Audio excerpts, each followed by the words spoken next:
Hi everyone, welcome to the Android Architecture and Architecture Conference workshop.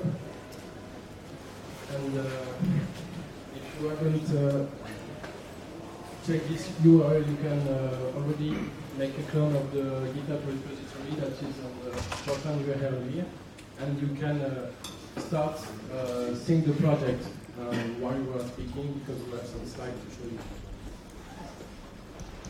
But we start with a little introduction about us. I'm Arnaud Giuliani. I'm ekito. Hello, my name is Laurent Baresse. I also work at ekito. Florina Muntenescu, I'm a developer at Refactoring. And we are also the creator of Koin. Here is the schedule for today. We have some theoretical slide to show you before you make the ends in the project. And you will have two parts. The first part will be about MVVM application, view model, etc. This will be 70 minutes.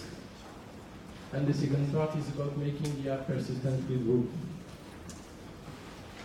Okay, then let's start with the first question. And why do we need architecture? We need architecture because it's all about fundamental choice to build your app. And those choices are all related to software design, components, patterns that will help you make your development successful. Okay then, what about Android? Today we'll make a focus on architecture that are MVP and MVVM. That is the most used architecture that by Android developer those days. And when we talk about architecture, we talk about model that represent all the business data, all the stuff behind your business that you want to handle in your application. And the question for today will be, how can we make the abstraction of this business to the UI layer? For such thing, we have a first solution. The first solution is MVP. The quite now architecture style, and it's representing a presenter and a view linked each other by a close contract. The presenter knows its view and the view knows its presenter.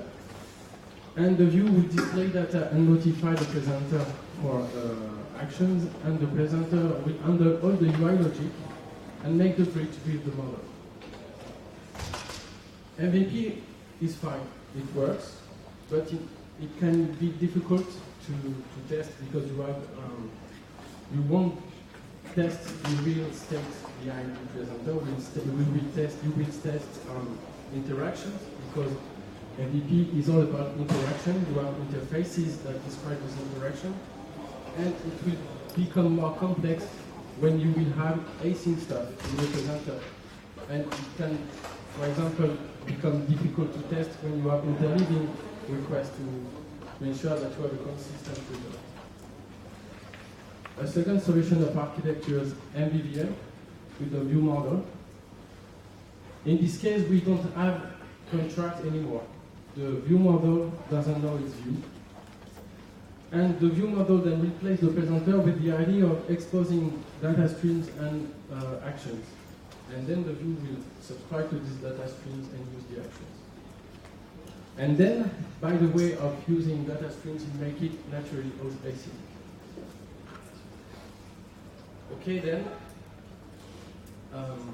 in your view model, you will expose data streams. In this data stream, you will use states. The state is an attribute set that represents all your view model state, and when you have a state update, it will imply automatically UI updates. But you won't be able to design all your software with only state. And that's why we also use, and you will also use events. That interaction doesn't impact the view model state, but can imply some UI interactions. And in fine, event can also trigger some state. How can we smartly write our application today with cool framework like Android architecture components, write it with Kotlin, and assemble stuff with Kotlin injection? Florina, you will tell us about architecture components.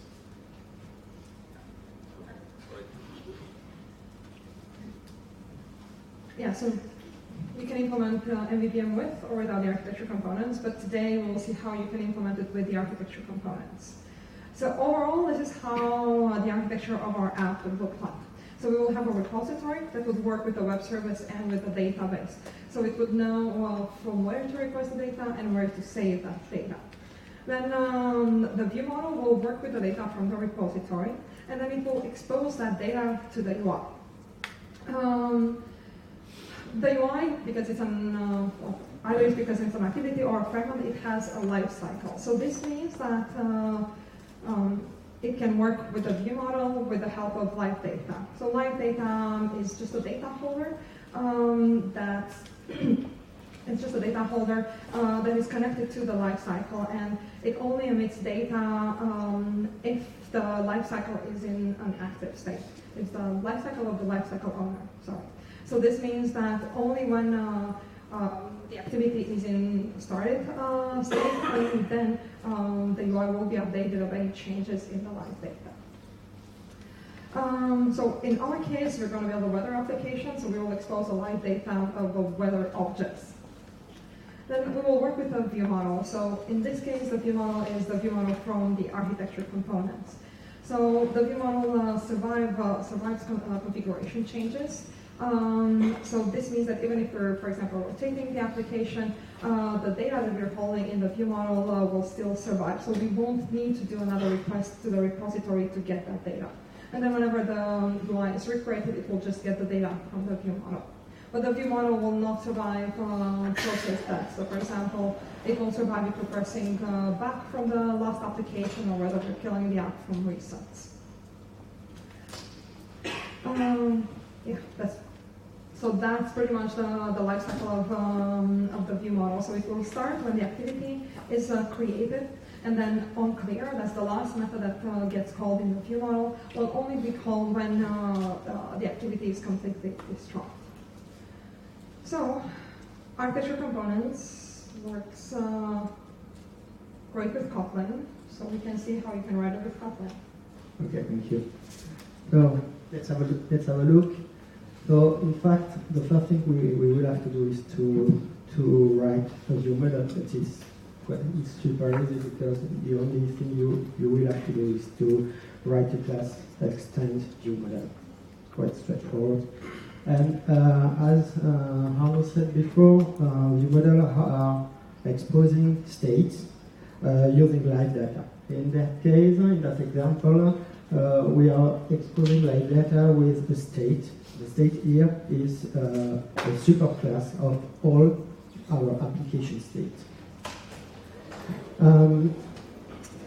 In fact, to be able to push new value on the state, we have to deal with a mutable live data, but we do that by an internal property in order to not expose this mutable live data to the outside of the class.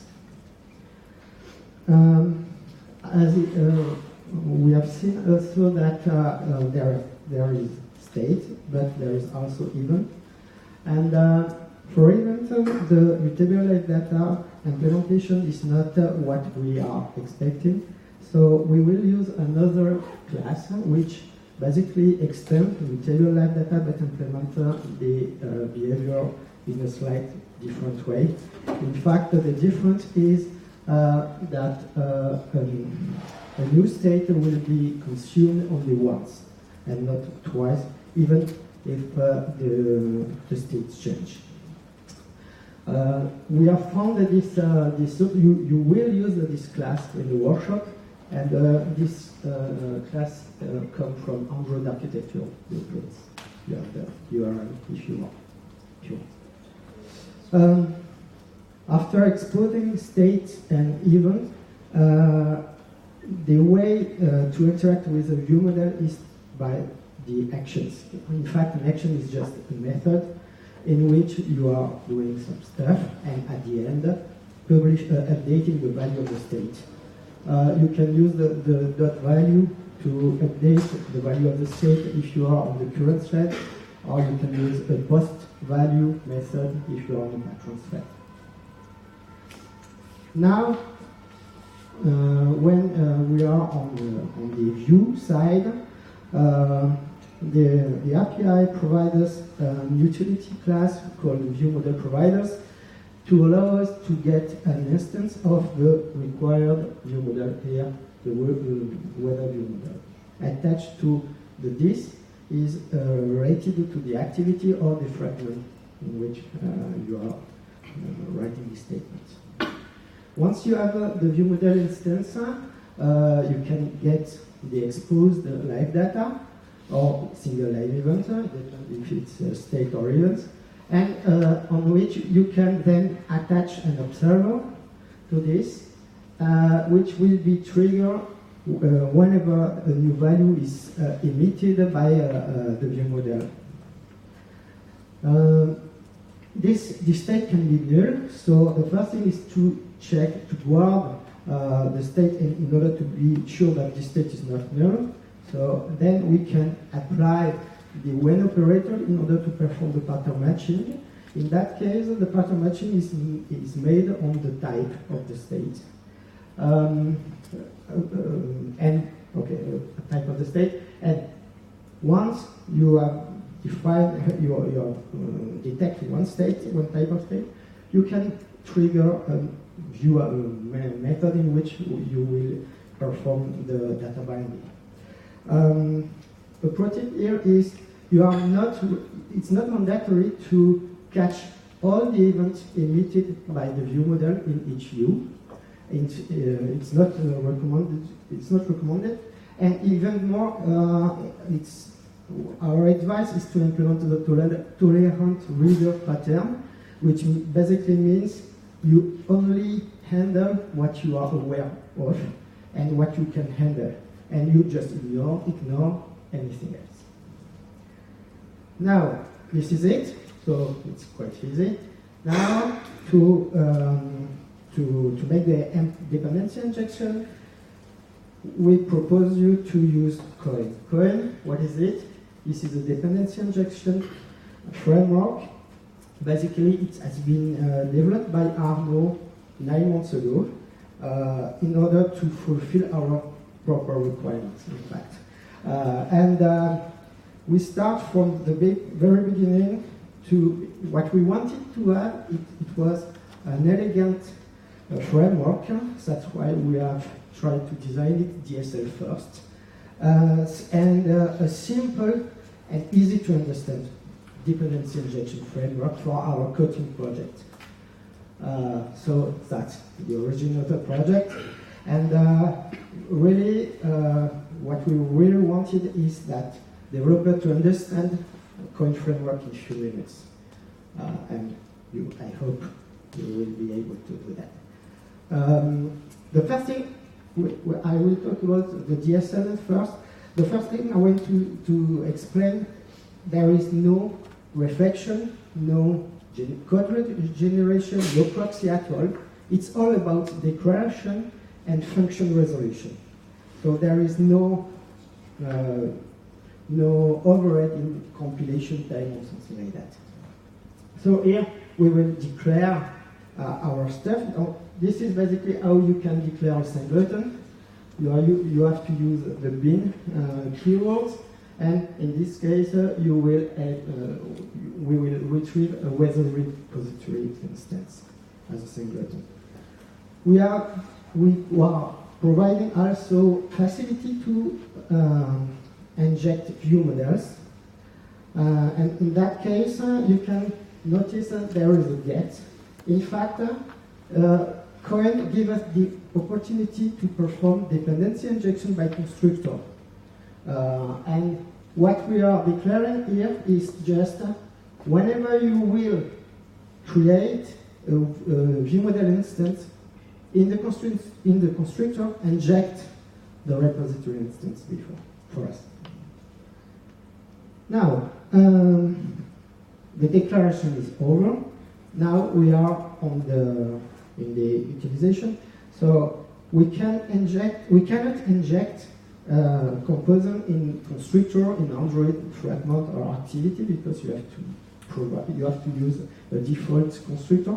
So Koin provided a capability to inject by service locator mechanism this kind of syntax with a property delegate. We have the same for view model, but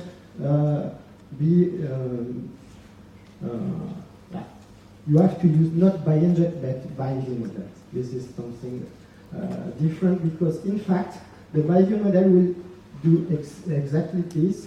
In fact, it will replace the default API with the construction with the constructor injection mechanism enabled. It was for activity. Now we have the same with fragment. Fragment can observe view model attached to their own life cycle. So if you want to do that, it's basically exactly the same we have seen just before with the activity. Now with fragment, but fragment can also add observer on view model bound to their parent activity. So in fact, we are providing also another keyword. This is a function for instance, and shared view model. And in fact, instead of binding on the this, it's bound on the display activity lifecycle. Okay, then let's talk about more seriously what we'll do in this workshop. The weather application is just a small application with only 3 screens. We have a splash view that is preloading the weather that you got in the last session of the application. You have the weather view that is the main view of the application that presents the weather of the day in the upper area, and the list of the next days in the list below.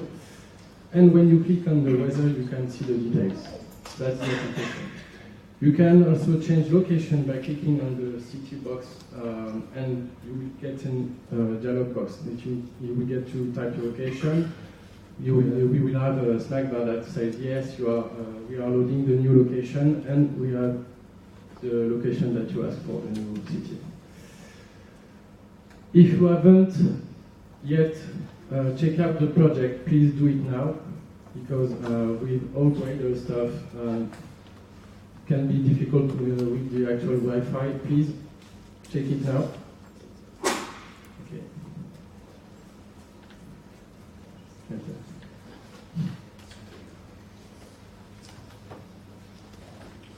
It's okay.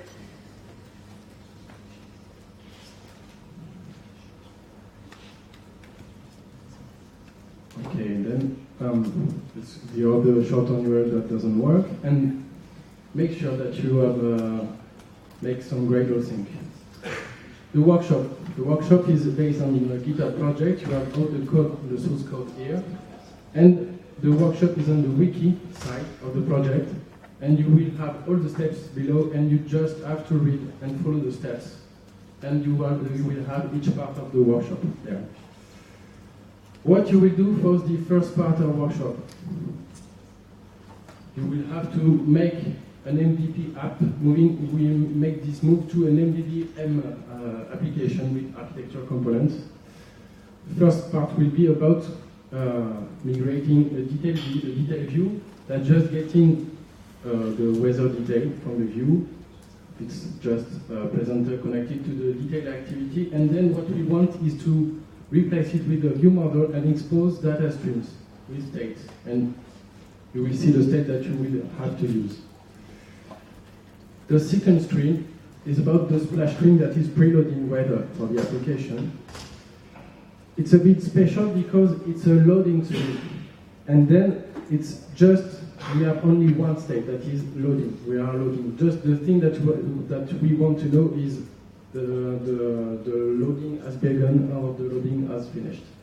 And then all the presenter will be replaced with a view model and only events. And to finish the last exercise will be about this big screen, this big view. It is composed of two fragments. The header fragment is about displaying all the weather of the day, and you have the other fragment, the list fragment, that under all the list for the next days. And it's about MVP. Then we have a presenter for each fragment. The header fragment under the weather of the day, and we under also the action about asking for new location. And the list fragment we under the list of the next weather.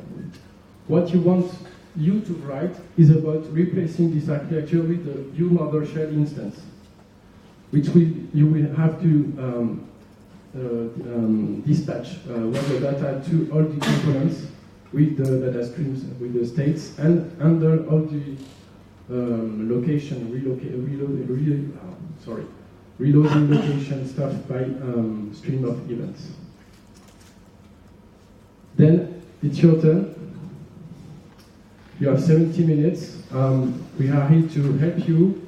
If you have any question, you can ask us in English or Français. Let's go. One last comment. You will notice in the wiki that there are two approaches for this workshop. The first approach is named TLDR. It's for guys or people who feel quite comfortable with the API. And in this part, we are just explaining what we are expecting from you. So you can just read that part and go for it. Or if you are a little bit less confident, we have very detailed state with a lot of code to copy paste or to be inspired of. So it's up to you to choose your way.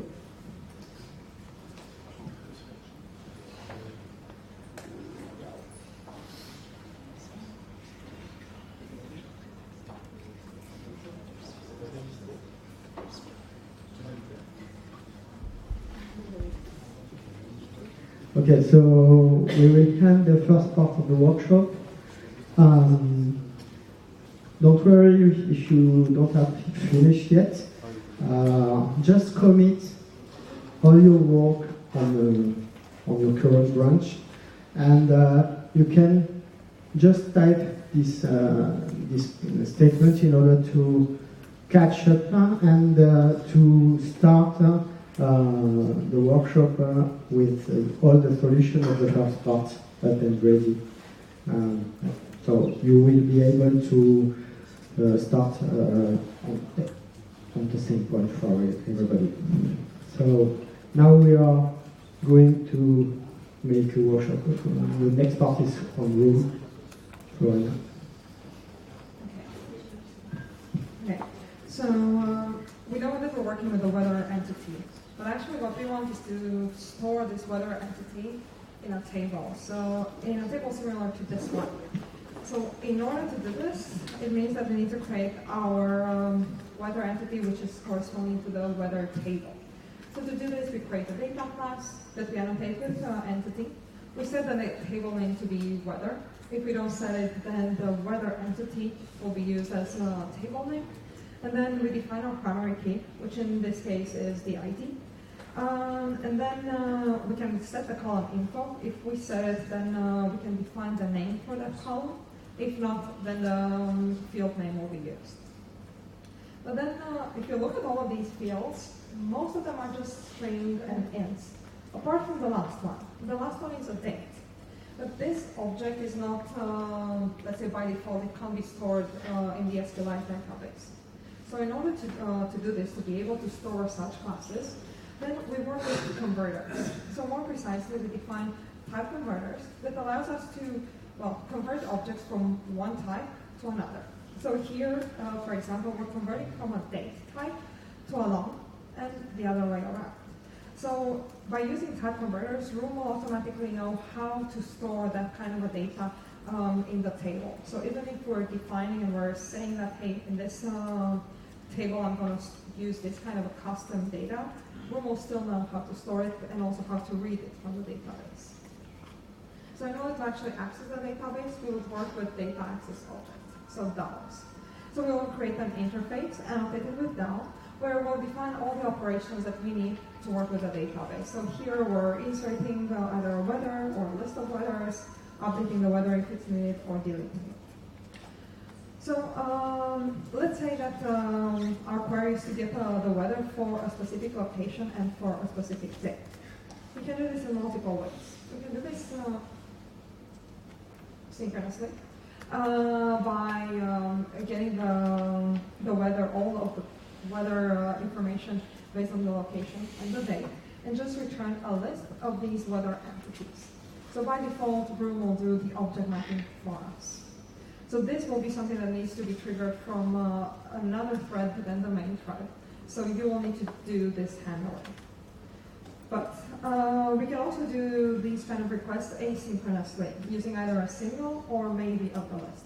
And then we can just use the functionality provided by RxJava and make sure that we're deferring this kind of work away from the main thread. And we can also use observable queries. So when using observable queries, it means that any time the database will be changed, our queries will trigger again, so our flow balls and live data. So to put all of these together, we would create an abstract class called weather database. We're extending from the root database. We're setting the list of entities. So in our case, we just have one, the weather entity. And because it's the first time you're using it, the version number of the database is 1. We're also setting the type converter, so the one that we previously defined. Also in the weather database, we're defining the data access object for our weather table. And then when we actually use it, it's a very good practice to work with singletons when working with a room database. The thing is that in general, when you work with SQLite, if you have multiple connections in the same time, you can have threading issues. So in order to do this, we create a Koin bean. So a bean is the way of setting or defining that something as a singleton in Koin. And then we also want to expose the weather DAO directly, because then our classes that use this can just have the DAO injected. So let's see what we need to do next. Okay, then. Then for the actual application, we are in a strategy with memory cache, and what we want is making the repository use this database with a weather table. And then with Boom, we will need a weather database, the weather bureau, and the weather entity. That's just it. It's your turn to make the part 2.